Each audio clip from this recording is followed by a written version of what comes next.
from home. Begins at home. If you can't achieve that, no other part of the country will take you seriously.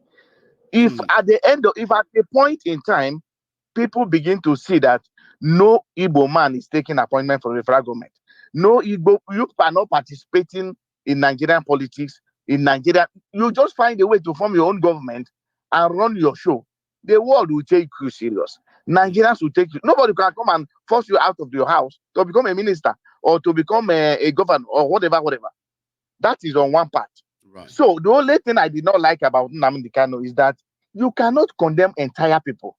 If you go back to his videos, I'm not trying to bring up let it out, Anthony, please. Let it out. I mean, sometimes all these things might sound like criticism to some people, but they always ended up as things that are, you know what I mean, like lessons that we learn from and improve on. You get what I mean now? So let it out. I mean, yes, sir. Don't worry. Go on, sir. Okay.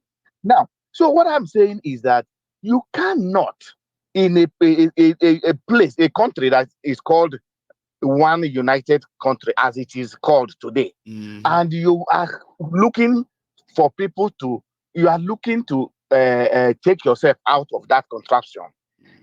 The Yoruba nation are looking to take themselves out of the contraption. What that's in respect to what Sunday Igboho started.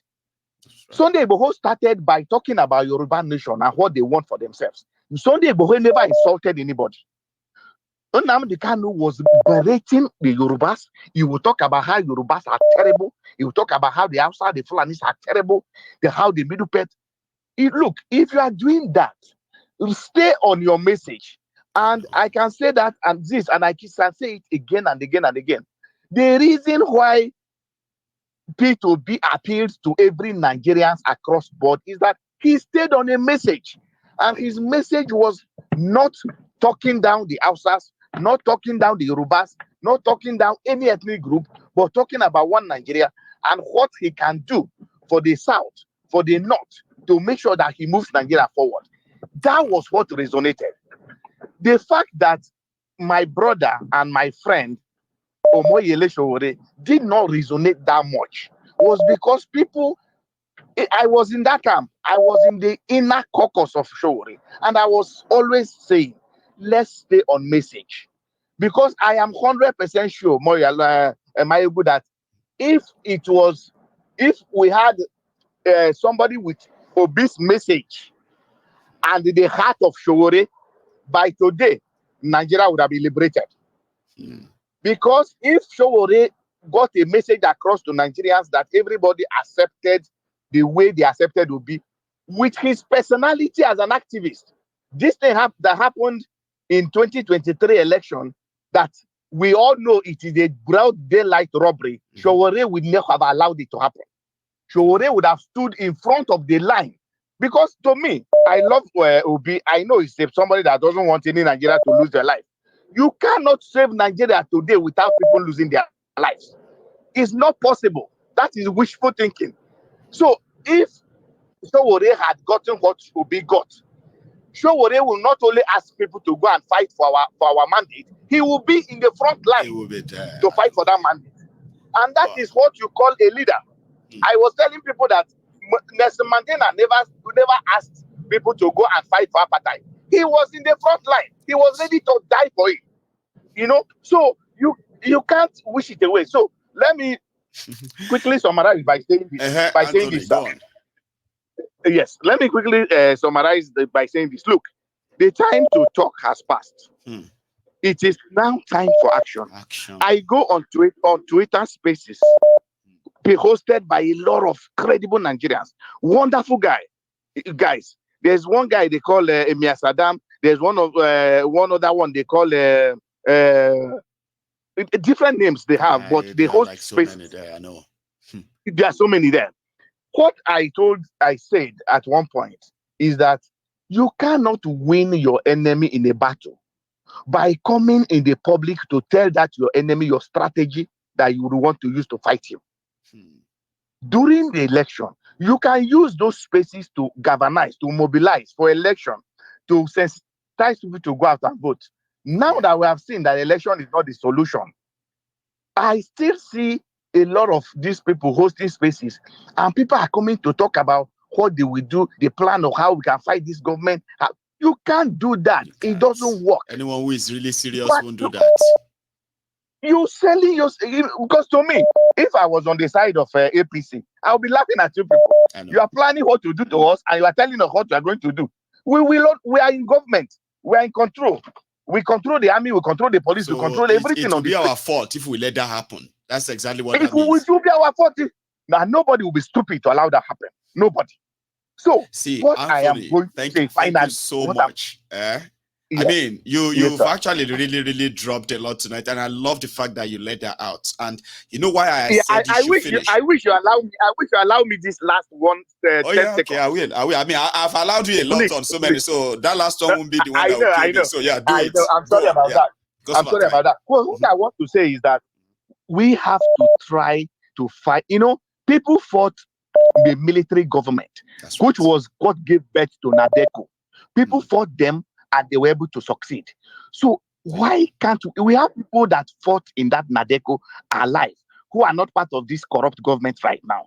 Why can't we galvanize them around to make sure that there has to be a concerted effort by everyone in the diaspora, and then energizing people at home to fight this government, to make sure that this illegitimate remains? We're all expecting the release of these documents from FBI. Let us back it up and push it in a way that this government can never be accepted anywhere around in the world that they go. Thank you very much, sir. I appreciate God bless you so much, Anthony. I mean, I do appreciate that you were able to deliver everything as as you had them in your mind. So thank you. But I've got something to say, a quick one, but I'm going to tell my next caller to please hang on for me for a second, okay? Sorry, 1 sec. Are you Sidi Anthony, or is that Osita? Yes, it's me. One name. You have to give me a minute, okay? I want to say something quickly before we go on. Okay, please just hang in there for me, Osita. Yeah. I have another caller, and that is Osita. And I kind of feel like what I'm about to say is the reason why Osita picked up this phone to call in when that person was talking about Mazi Nnamdi Kanu. But there's something that was on my mind when Anthony was talking. But the ideal thing is to let him finish. He won't be the first person, okay, that came on Mayegun's Diary Politico to say Mazi Nnamdi Kanu was wrong when the way he went about his campaign and awareness, especially for Biafran struggle. He abused this, he abused that. Anthony won't be the only person who came to say that, but it is ideal to remind all of us that Mazi Nnamdi Kanu's way of passing his message never sat down well with some people, but he sat down very comfortably well with a lot of people. Not saying that those who don't appreciate the vulgarity, the abuse, and the rest of that, including those who accuse him of turning, abusing Awusas, abusing Yorubas, and all that. In all sincerity, okay, Mazi Nnamdi Kanu was actually lambasting everyone. He lambasted the Igbos more than any other tribe in Nigeria, in case if you don't know. Okay, he's someone that actually has no single person that is devoid of his pang. And that is why in Igbo land, majority of the political class, they never liked him. They want him dead. If you know what he has said about them, for real, you realize that whatever you think is said about the Yoruba pastors, Yorubas or Igbos, and Yorubas, Hausas or Fulanis and the rest of them, whatever you think is said about them, that got you so much like, don't worry. He said worse to the Igbos. Now, somebody said he should have used, like Anthony said, like he should have used his kind of his capacity, his reach, to use that influence on the political class of Eastern Nigeria to ensure that, number one, they can actually stop participating in Nigeria, or they're actually held responsible for the underdevelopment of Eastern Nigeria. Why do you think they want him dead? they called a meeting with him in Enugu. And at that meeting, they were expecting him to make demands for himself, money, money, houses, luxuries, and all of that. He didn't. He wrote 10 points a demand, 11 points demand. And the last part of that was just that they should unite to fight for the emancipation of the Biafran people. Do you know what is in all of those 10 points before the 11th one? It was asking the criminal politician in Eastern Nigeria, okay, to at least invest in electricity, in power, invest in infrastructure, build industries, connect your cities, give job to the young people, build schools, build health centers that can actually take care of the citizens, okay? And this time around, fight for the sovereignty of the people of the Eastern Nigeria. He never asked for anything for himself. 3 days after that, the Nigerian soldiers were at his house in Abia to kill him. And that was when the second Operation Python Dance happened. Some said that he could have used the IPOB to join politics, okay, and run for office by ensuring that the IPOB people are those in charge of the Eastern Nigerian states, the 5 states. But the bottom line is this. Nnamdi Kanu knows that participating in their charade elections that is going to be conducted by Nigeria automatically means you are going to legitimize the fraud and you can no longer complain about it. A lot of these options have been said. Now, talking about abusing Yorubas or not cooperating with others, we all remember that before Mazi Nnamdi Kanu was kidnapped, he was so interested that he started building relationship with the people of northern Nigeria, the people of the middle belt part of Nigeria. He met with the Yorubas, the Yoruba self-determination group. He met with the revolution now, Omoyele Sowore. All of this are just to tell you that Nnamdi Kanu, like everyone else, that is so angry with Nigeria.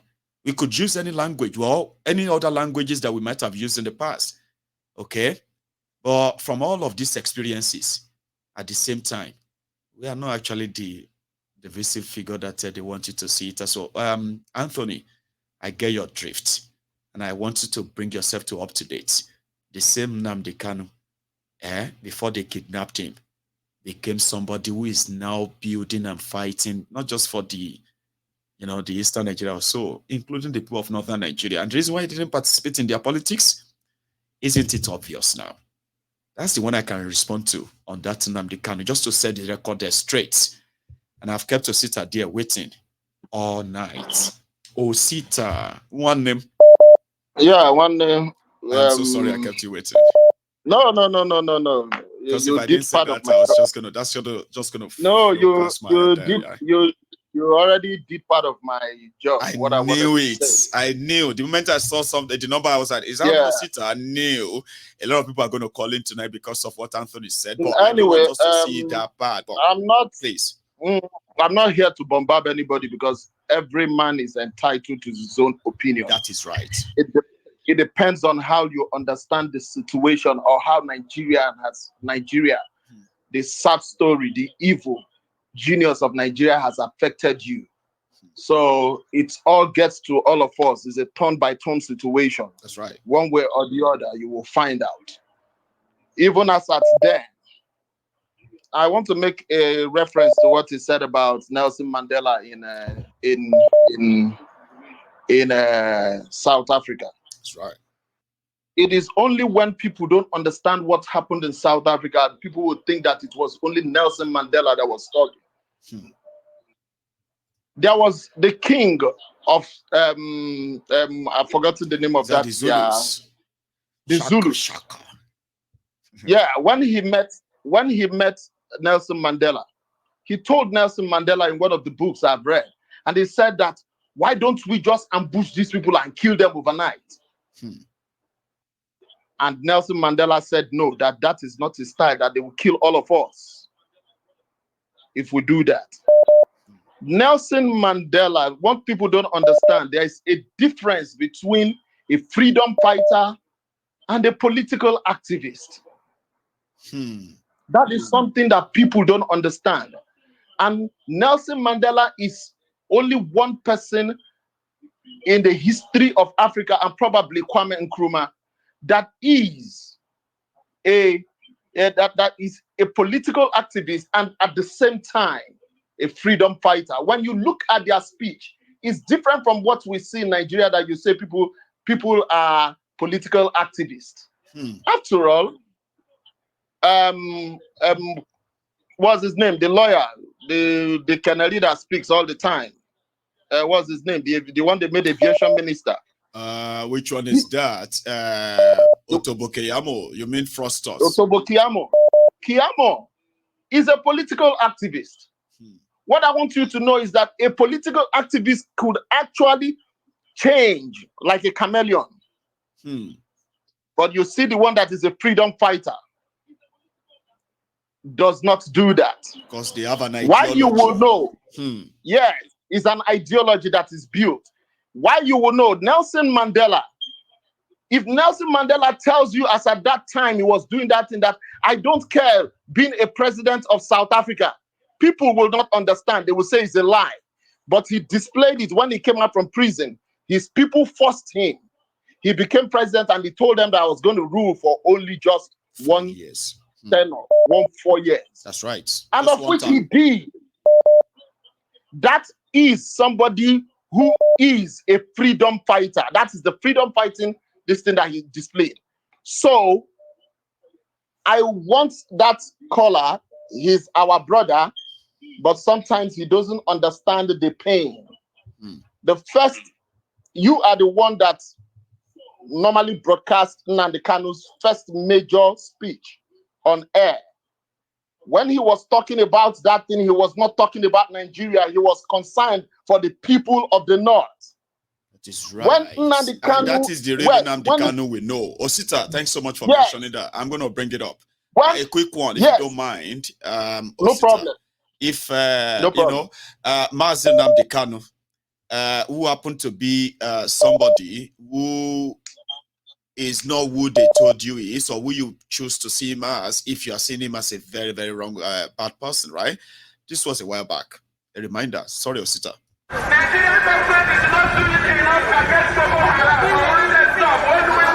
name is Nnamdi Kanu, and the reason why we're here today is to protest the killing of innocent women and children, and men for that matter, all over Nigeria, especially in the northern part of Nigeria. We are not happy. We are not pleased with what is happening, and that is why we're here today. As you can see, there are a lot of Nigerians who are protesting about the killing of families, people who are determined to tear the country apart violently, and it is not something that we support. It is not something that we would like to see continue, and we are here today to send a clear message to the Nigerian government through the High Commissioner that what is happening in the country is unacceptable, and we cannot accept it. If that continues, it will lead to the violent disintegration of the country. There will be no more Nigeria for anyone to go to. There will be no Nigeria for anyone to refer to. In fact, what is happening in Somalia today will be like a tea party. So we cannot allow this nonsense to continue. Something has to be done, and the consequences of the actions of terrorism in Nigeria must be driven home to the people, so that even the terrorists themselves will be able to understand that there is no mileage in where they're going. The only thing they can accomplish is the breakup of Nigeria. If they think that they can cower people, if they think they can force people to be coerced into a religion which is not theirs, then they are clearly mistaken. We are asking for peace. We are asking for people to get together. We are asking for everybody who loves Nigeria, who is associated with that country, to please prevail upon terrorism in Nigeria so we can bring it to an end. That is why a multitude of Nigerians are gathered here today. Those of us in the UK are determined to work with the government for peace. We are determined to work with the international community for peace. The one thing we cannot stomach is a repeat of 1966. What is happening today in Nigeria was the reason why Nigeria fought a bitter civil war for 3 years between 1967 and 1970. If this continues, there will be another civil war in Nigeria. And this time around, no place will be safe in Nigeria. This time around, nobody will be safe in Nigeria. So it is imperative that everybody who has the interest of the country at heart acts now and immediately to stop this nonsense from continuing. Osita. Yes, my brother. Like what I was saying was that people has thought that oh, we can actually go to the pool and we could actually make a difference. No, irrespective of that, we supported. Let me say me. I supported P2B, but I know that is not the solution or the answer to the problem of Nigeria today, the Nigerian state. You can never beat them to their game except you introduce another formula to play that game. But if you use their formation, you will never beat them to it. No. Because they own the most important thing when it comes to their game. That is that judiciary you are talking about today. They own it. They tell you when you do election, if you feel aggrieved that they didn't call you up as a winner, go to the court. They will be the one to tell you go to the court. They will be the one to tell you that go and form your own political party. Because they know you will never beat them to their game. And they are not ashamed to even rig it publicly and do all of that, because to them, what are you going to do about it? Yes. So when somebody is preaching, I am so sorry, because during the time of what's his name, Babangida, during the time of Babangida, the riots that Chief Ganifa, the protests that we went.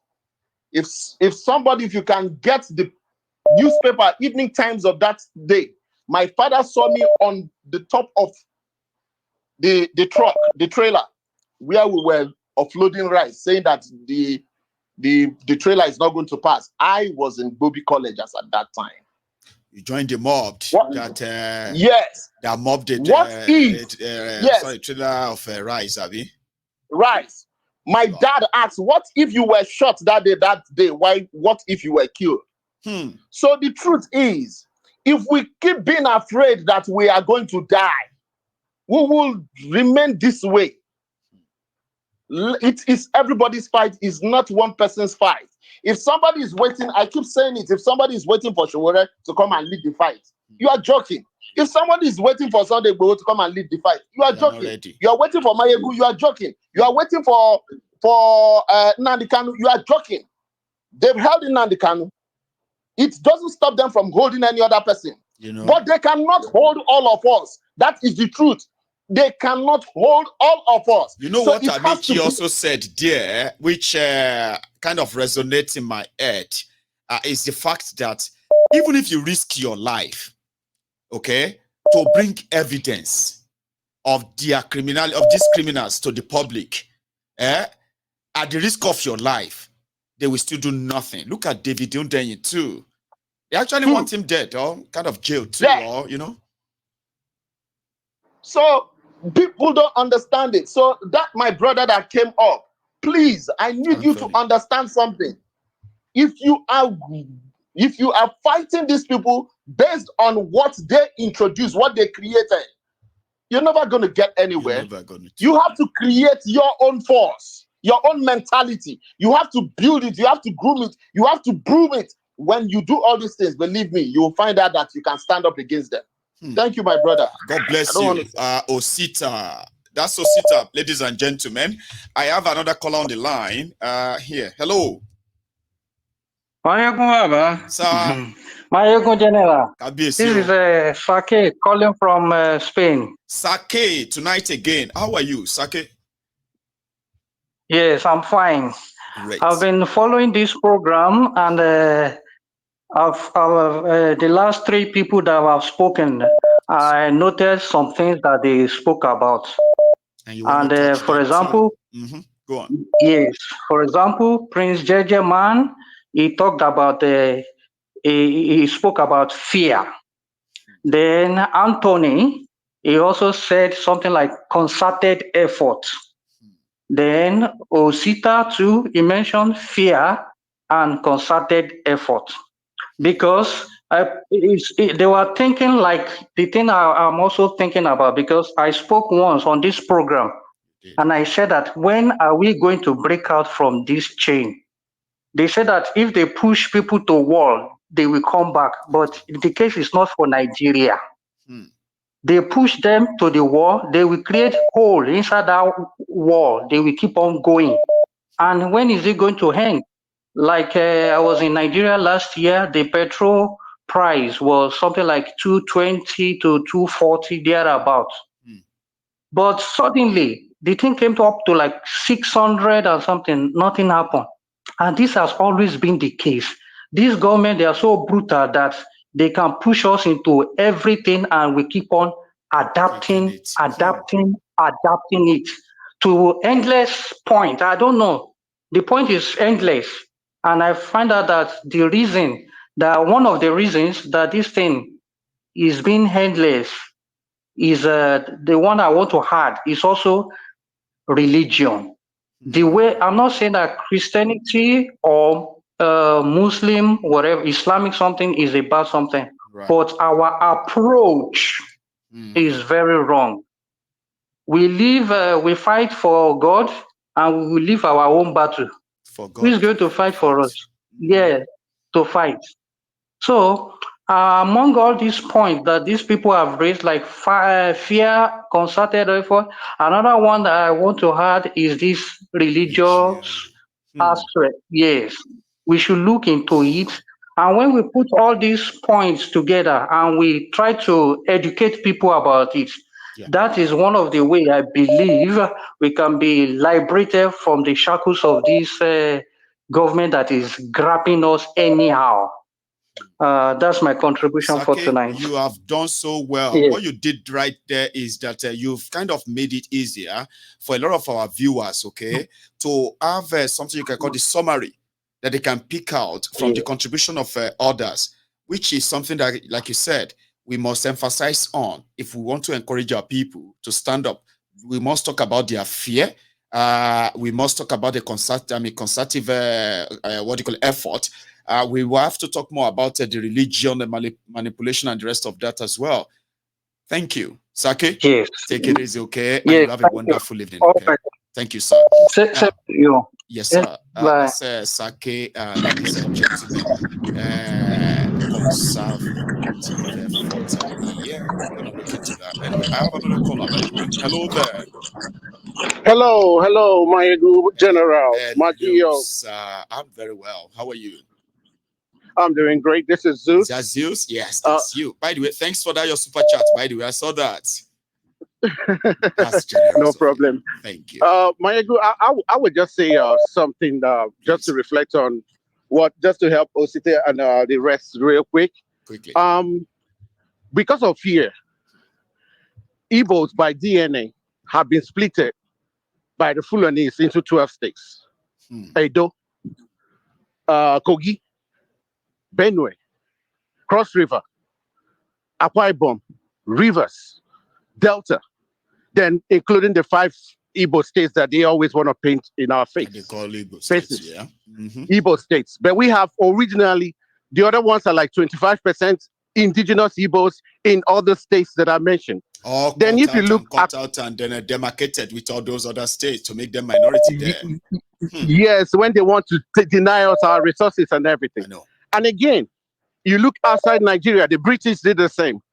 There's Igbos. Igbos are the largest ethnic group, the 3rd largest ethnic group in Equatorial Guinea. They call them Bioko, what my Igbo brothers call Panya. There's Igbos in Gabon. There's Igbos in Cameroon. Indigenous. These are being splitted by the British.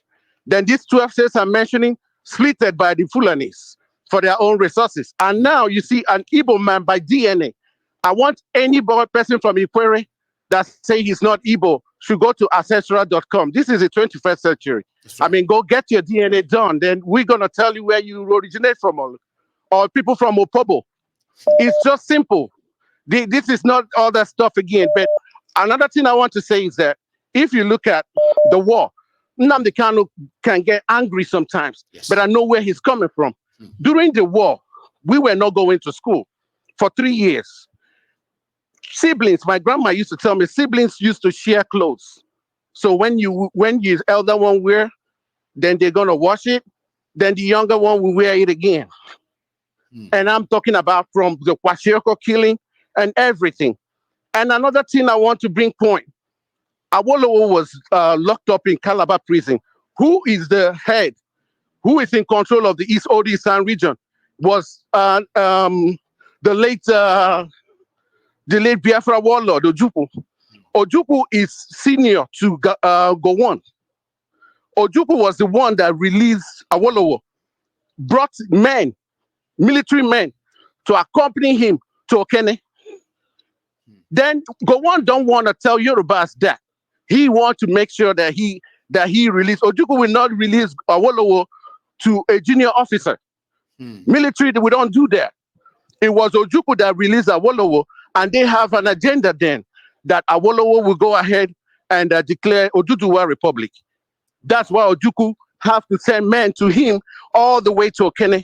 Then when he went down there, Ogowanda promised him the finance minister, and we know the rest from the pounds that they gave us and all the stuff that goes. I mean, I'm not trying to start repeating stuff, but you should know where people's pain are coming from. Right. You know, yeah, that's where our pain is coming from. Where somebody that bears your name and speaks your language, but through fear we tell you that he's not evil. But science doesn't work that way, you know. And before I go out of this, just before you go to go to the next one, I have a quick few corrections to make in your assertion, by the way. Okay. Zeus, right? Okay. I appreciate the fact that you had to kind of give us the background of however any Igbo speaks today. The background is that they are coming from a brutal history that was pretty much like an organized genocide against an ethnic nationality, which is mostly political in a way. There are a few things we need to also clarify there too, okay? And indeed, it is true. It was the government of Ojukwu, right, that released Awolowo from Calabar prison. At the time, there was actually no war or preparation for any of such, okay? However, there was already an ongoing killing of the Igbos, which has already kind of like, mounting up the pressure of there's possibility of a breakaway and the rest. Now, that's where politics comes in, okay? The thing Awolowo did was that it was reported to have been the one who advised Gowon that you can't be fighting war with people and allow food to be going to them. Something that is actually a war crime. I will hold him to that, no matter how anybody tries to change the story. But you see that story of 20 pounds, right? Do you know by the time they concluded of paying the Biafrans returning 20 pounds, Awolowo was no longer Commissioner of Finance. Okay? It was, in fact, not even in position, right, to advise Gowon at the time. There were some backlashes from that war that got Awolowo himself out of that government. But again, Zeus, I kind of understand the background, okay? However, you wanted to add more earlier, please. Okay. What I want to before I end that, I would just want to thank my Yoruba brothers too, because after the war, while my brothers in River State, Port Harcourt were making abandoned properties and claiming all our properties and belongings, the Yorubas in Lagos said no. They were actually collecting rents for the landlords, the Igbo landlords, for 3 years, and gave it back to them when they arrived back after the war. Of our history. So thank you so much, Zeus. Okay, there's something as well for those who listen to Zeus and any other person who have their stories to tell. I want you to know one thing: if you are not a Biafran or a descendant of any Igbos, right, who survived the Biafran genocide that they called war, you will never in any way understand their story if you have never been one of them. But there's something I love to say to my Igbo brothers and everyone else affected by this, that it is always good to learn from our histories, the mistakes of the men of yesteryears, the disagreement of those who are fighting for power here and there at the time, and the sacrifice of millions of their people, so to say. But there's something we must all remember. Learning and reading from our history is so good. It is because we shouldn't be repeating the same mistake that led to the slaughter of millions of people. Now, I advise people that do not be prisoners of history.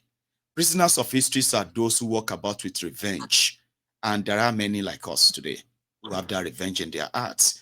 Learn from history, but do not be imprisoned by the hate or anything else. You will learn from that history.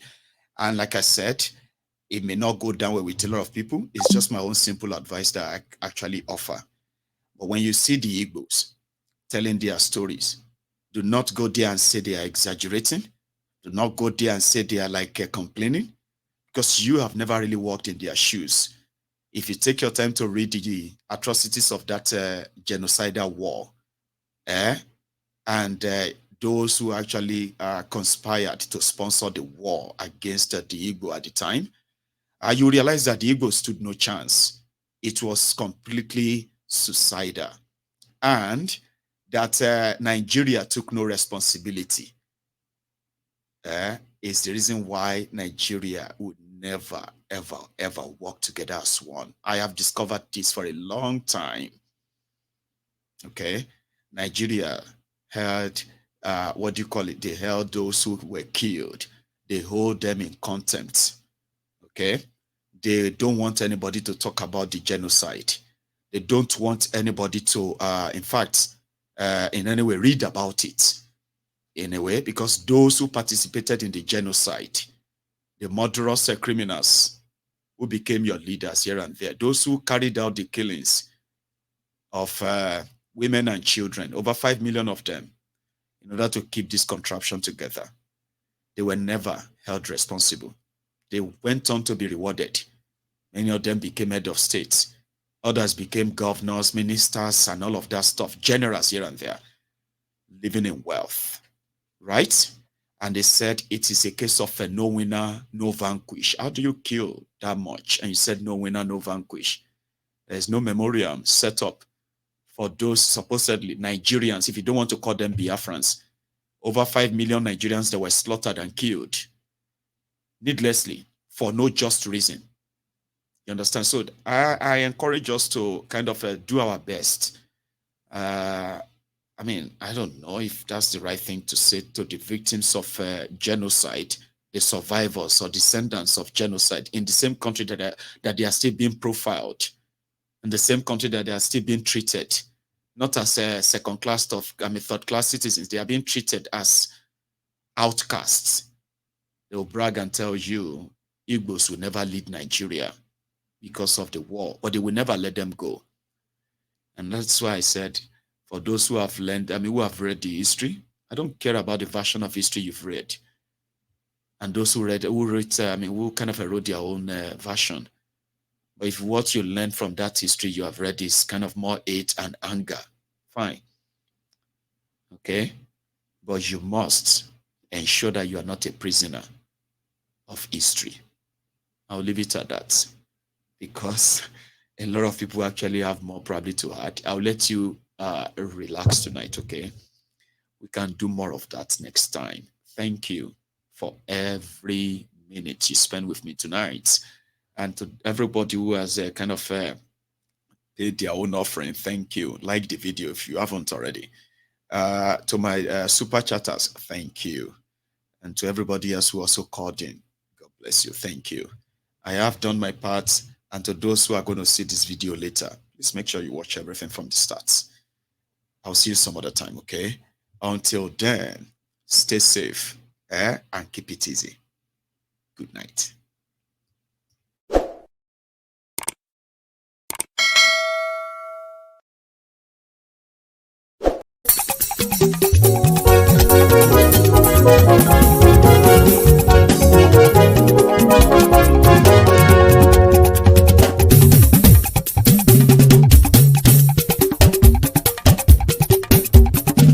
Ayégún làwa mọ̀ làmọ̀ tó dòdòdò. Ayégún Diary, Ayébi number one.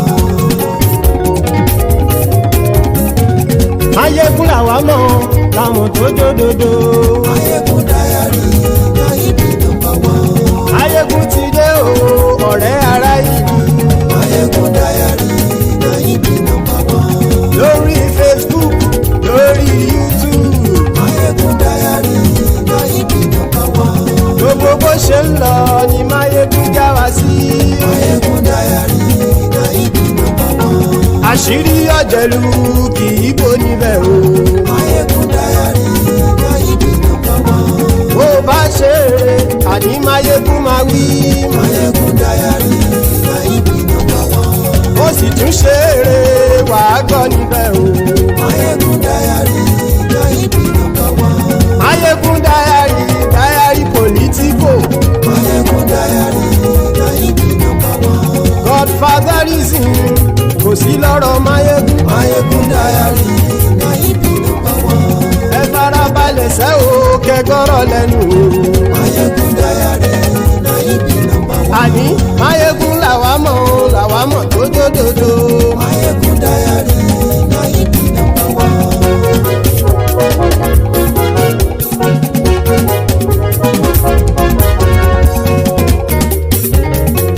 Àní ẹ̀sùn ràkì. Máyégún ti dé. Máyégún ti dé. Ọ̀jẹ̀lú ẹ̀sùn ràkì. Máyégún ti dé. Àní ẹ̀sùn ràkì. Máyégún ti dé. Lórí Facebook. Máyégún ti dé. Àní ẹ̀sùn ràkì. Máyégún ti dé. Lórí YouTube. Máyégún ti dé. Àní ẹ̀sùn ràkì. Máyégún ti dé. Wọ́n bàbá gbé wúrẹ́. Máyégún máa wí. Àní ẹ̀sùn ràkì. Máyégún ti dé. Ijó ìgbádìyẹ. Máyégún máa wí. Àní ẹ̀sùn ràkì. Máyégún ti dé. Bí pẹ̀sìdó bá rúfin o. Máyégún máa wí. Àní ẹ̀sùn ràkì. Máyégún ti dé. Bí gómìnà kówó jẹ. Máyégún máa wí. Àní ẹ̀sùn ràkì. Máyégún ti dé. Ọlọ́pàá tí ń darí bá. Máyégún máa wí. Àní ẹ̀sùn ràkì. Máyégún ti dé. Aṣòfin tí ń rúfin o. Máyégún máa wí. Àní ẹ̀sùn ràkì. Máyégún ti dé. Òpùrọ́ olóṣèlú. Máyégún máa wí. Àní ẹ̀sùn ràkì. Máyégún ti dé. Ọ̀jẹ̀lú ẹ̀sùn ràkì. Máyégún ti dé. Àní ẹ̀sùn ràkì. Máyégún ti dé.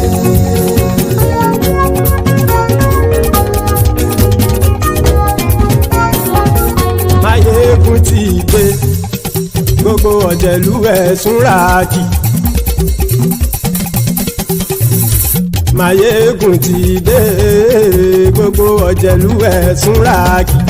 Ṣùgbọ́n ní bá ti ṣe èyí tó yẹ kí wọ́n ṣe, ọmọ bá dèrò ní fi wọ́n níran o. Máyégún ti dé. Gbogbo ọ̀jẹ̀lú ẹ̀sùn ràkì. Máyégún ti dé. Gbogbo ọ̀jẹ̀lú ẹ̀sùn ràkì. Ṣùgbọ́n ní bá ti ṣe èyí tó yẹ kí wọ́n ṣe, ọmọ bá dẹ̀rọ̀ ò ní fi wọ́n níran. Wọ́n fowó bẹ́ẹ̀ o, Máyégún ó sọ pé wọ́n ò fẹ́ bẹ̀. Wọ́n fowó bẹ́ẹ̀, Máyégún ó sọ pé wọ́n ò fẹ́ bẹ̀. Oníkan ṣáàtì ṣe èyí tó yẹ kí wọ́n ṣe fáwọn ará ìlú tó gbé wọn débẹ̀ o. Àyè. Máyégún ti dé. Gbogbo ọ̀jẹ̀lú ẹ̀sùn ràkì. Máyégún ti dé. Gbogbo ọ̀jẹ̀lú ẹ̀sùn ràkì. Ṣùgbọ́n ní bá ti ṣe yìí tó yẹ kí wọ́n ṣe, ọmọ bá dẹ̀rọ̀ ò ní fi wọ́n níran. Ha! Kì máa yí ṣe eré, ọ̀rọ̀ yìí kì í ṣe ẹ̀fẹ̀. Kì máa yí ṣe eré, ọ̀rọ̀ yìí kì í ṣe ẹ̀fẹ̀. Ẹni bá ti lè lẹ́bọ̀ lẹ́rù o, ọmọ bá dèrò kàṣà ìtú wọn síta. Máyégún ti dé. Gbogbo ọ̀jẹ̀lú ẹ̀sùn ràkì. Máyégún ti dé. Gbogbo ọ̀jẹ̀lú ẹ̀sùn ràkì. Ṣùgbọ́n ní bá ti ṣe yìí tó yẹ kí wọ́n ṣe, ọmọ bá dẹ̀rọ̀ ò ní fi wọ́n níran. Tẹnitẹni ọmọ Máyégún ọ̀rẹ́ ara ìlú mọ̀mọ́ ni mo fọlọ́hún ṣọ́ ẹ̀ bá kìlẹ́bù. Lóòótọ́ olódodo ìlú ọ̀tá ìlú mọ̀mọ́ ni ìwọ ṣá máa ń ṣọ́ra kò sì mọ́ bẹ̀rù. Bọ́tà ń lè rí bóníṣègùn lé káwọn mọ̀mọ́ fi ṣera wọn ni ó ti dẹrùn tí wọn ò gbọ́dọ̀ sì mọ́ bẹ̀. Èèpo ọ̀bọ lọmọ bá dérò tàjẹ́ ò gbọ́dọ̀ jẹ́, ó ti jọba lórí abínú ẹni kò sì mọ́ bùyà. Àìsíwọ́lu ní ẹnìkẹ́ ìgbódì ẹyin lábàrá o, ó kó ẹni tó bá dán wò á kàmù. Máyégún ti dé. Gbogbo ọ̀jẹ̀lú ẹ̀sùn ràkì. Máyégún ti dé gbogbo ọ̀jẹ̀lú ẹ̀ súnra kì o ẹni bá ti ṣe yìí tó yẹ kí wọ́n ṣe ọmọ bá dèrò òní fi wọ́n níran o. Máyégún ti dé gbogbo ọ̀jẹ̀lú ẹ̀ súnra kì. Máyégún ti dé gbogbo ọ̀jẹ̀lú ẹ̀ súnra kì. Ṣùgbọ́n ní bá ti ṣe yìí tó yẹ kí wọ́n ṣe ọmọ bá dèrò òní fi wọ́n níran.